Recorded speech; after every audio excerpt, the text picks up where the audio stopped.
What is up guys? Ngayon maglalaro nga pala tayo ng Anime Defenders. Kung napadaan naman kayo sa channel natin ito, huwag kalimutan mag-like, share, and subscribe at pindutin ang notification bell para maging updated ka sa mga bagong videos natin. So, let's go guys. Kita nyo naman tong cosmetic natin guys. Kay Sangjin guys. And the gamer.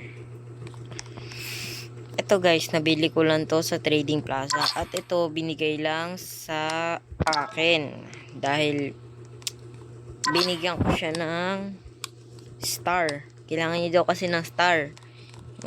Color... Yes, color purple. Binigyan ko siya.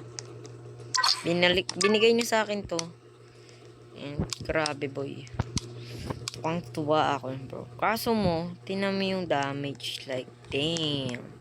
Kaya gagawin ko dito, hindi ko alam. Negative 42 exist. Wow, ang galing. Tapos ito guys. Ito. Nakuha ko siya guys. As in, ako ang kumuha. Mga par. Ako ang kumuha niyan. Dito ko yan nakuha par.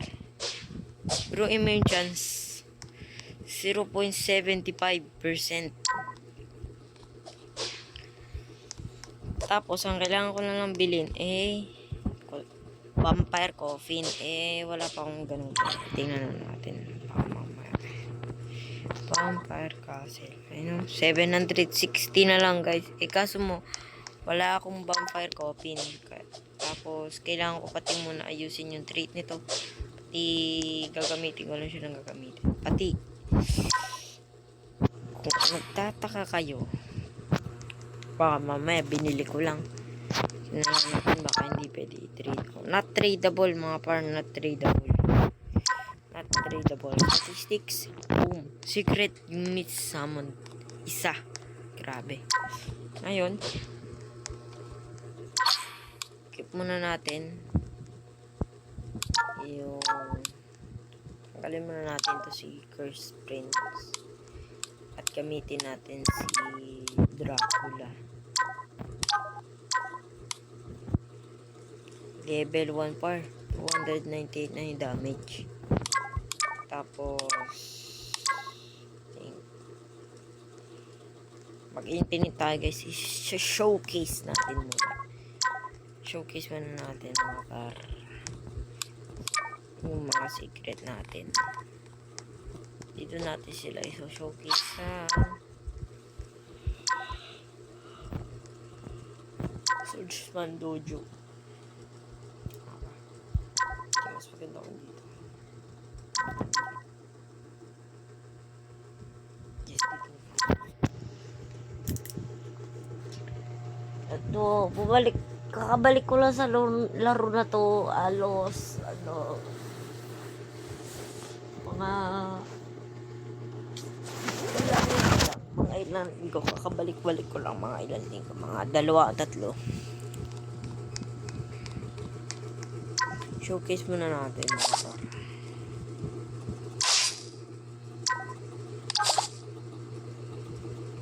syempre si Dracula Vampire Horde gamitin niya guys. Tingnan natin yung VFX.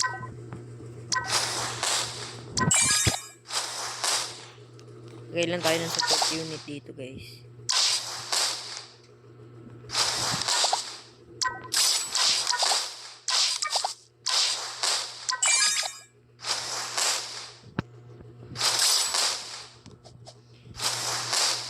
Ito guys, pag in-evolve yan, magiging hybrid. Second Evo. Pero pag first Evo, hindi pa naman siya hybrid unit.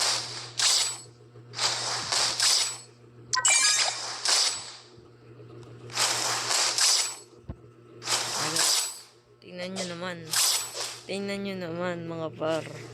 Tingnan nyo naman. Grabe yung sinamon nyo. Ang lalaki. Malalakas. Ayusin na natin sa mga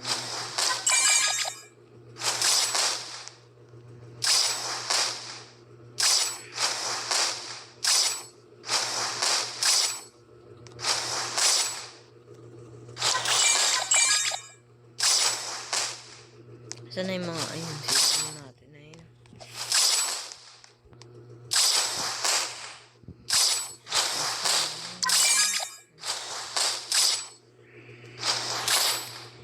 Ipon lang tayo muna ng pera, guys.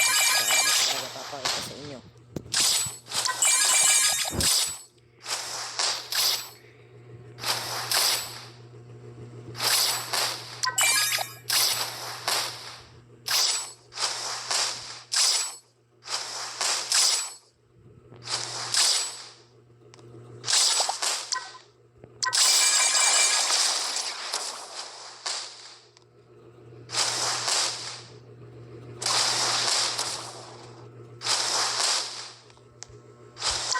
Galing na natin. Ito, guys.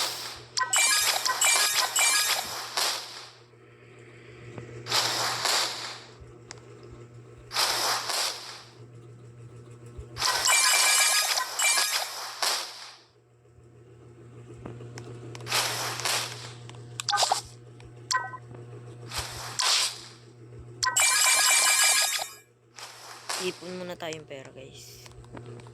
Ako maglalagay ng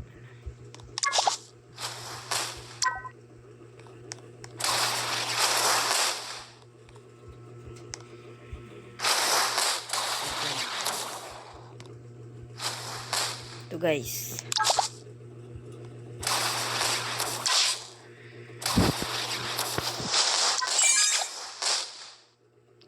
Ayan yung loaf, lava, fiery ball. Tapos itong large lava fire ball.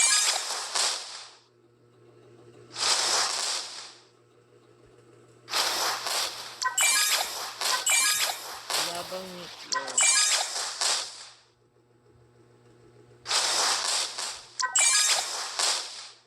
Level 1, guys. Tingnan mo yung damage niya. 2,000. Ang max unit na pag-place niya dalawa. Tapos ito naman 3. Ngayon,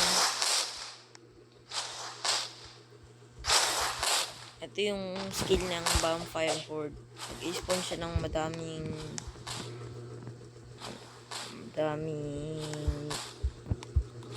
dito. Madaming kakampi. Yun yung kinalaban namin sa raid bago ko siya makuha. Ayun. Kill natin muna to. Tapos dito natin siya ilalagay.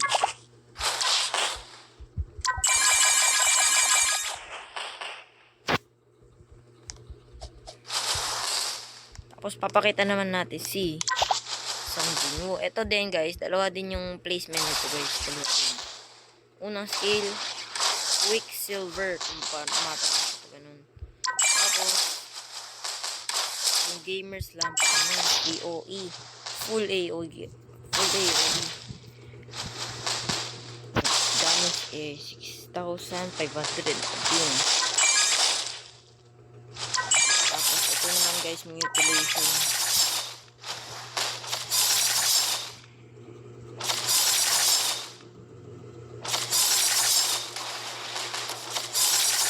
Ito Gamer's Authority. Ito Soul Skill.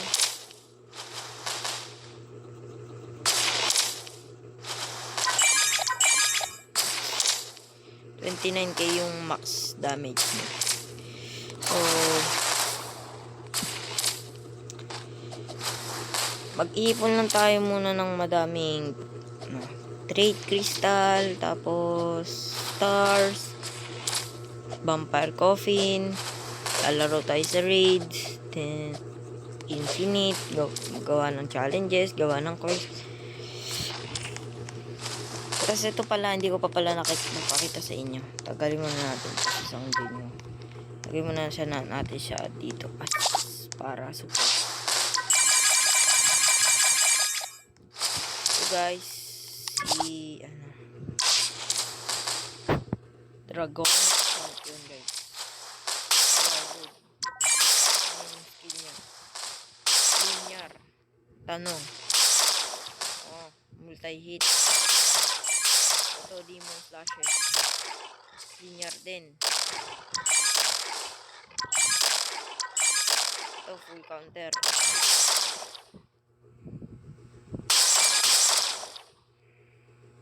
Big ano siya, big AOE. Malaki yung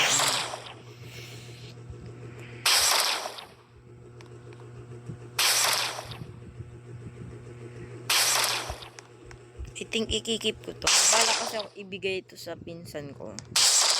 I think ikikip ko siya kasi malaki yung damage niya. Hybrid ko siya. 23,000 damage. Level 57. Gagawin ko lang dyan. Ilan kaya yung placement ng unit nito? Isa, dalawa, tatlo, apat. Apat guys, apat. So,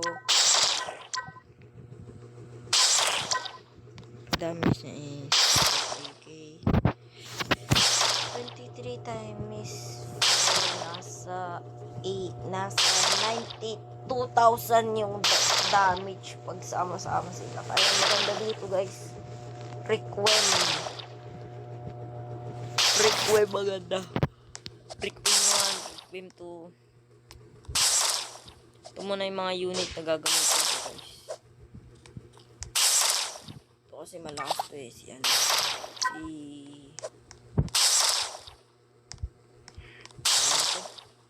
Crimson Demon. Hindi naman maganda yung trait niya.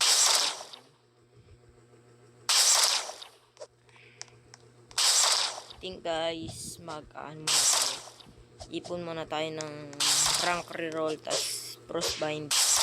Then papakita ko na lang sa inyo kung anong kinalabasan yung pag rank reroll. Sana makakuha tayo ng mga S, A+. Okay lang naman A-, A. Okay na yan, basta.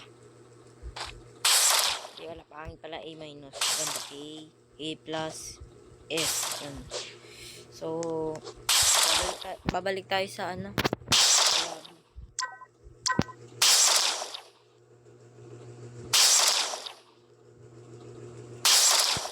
So, ipon muna tayo. Yan na natin yung magiging level nung ating Dracula.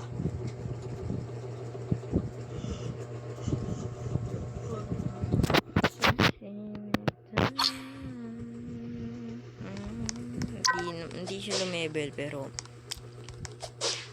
kailangan natin ipunin ay rank reroll. Ipon tayo mga 50 tapos ipon din tayo ng divine trait crystal mga ilan mga siguro 50 para makuha tayong all might kay Sang Jinwoo tsaka kay Demon King. Hindi pala Demon King. Dito si Dracula. Dati guys, nakakuha ko ng Demon King. Kaso mo, pinampalit ko siya kay The Gamer. Ang kaso mo nga pala si The Gamer ay hindi siya hybrid unit. Pero nag-spawn siya. Magandang na yun. Tapos, ikikip ko to kasi hybrid siya. Maganda siya. Hybrid. Kaya ikikip ko siya. Hindi ko na siya ibibigay. Ano naman siguro dito ang pwedeng maibigay sa ito. Pwede ko ito ibigay dun sa pinsan ko. Grand Jade Ferret. Sige guys, ipon lang ako ng pang rank reroll. At sa tingin ko guys, dito na nagtatapos ang ating video. Maraming salamat sa panonood. Huwag nyo kalimutan mag-like, share, and subscribe para makakita pa kayo ng videos ko. And naman subscribe. Goodbye guys.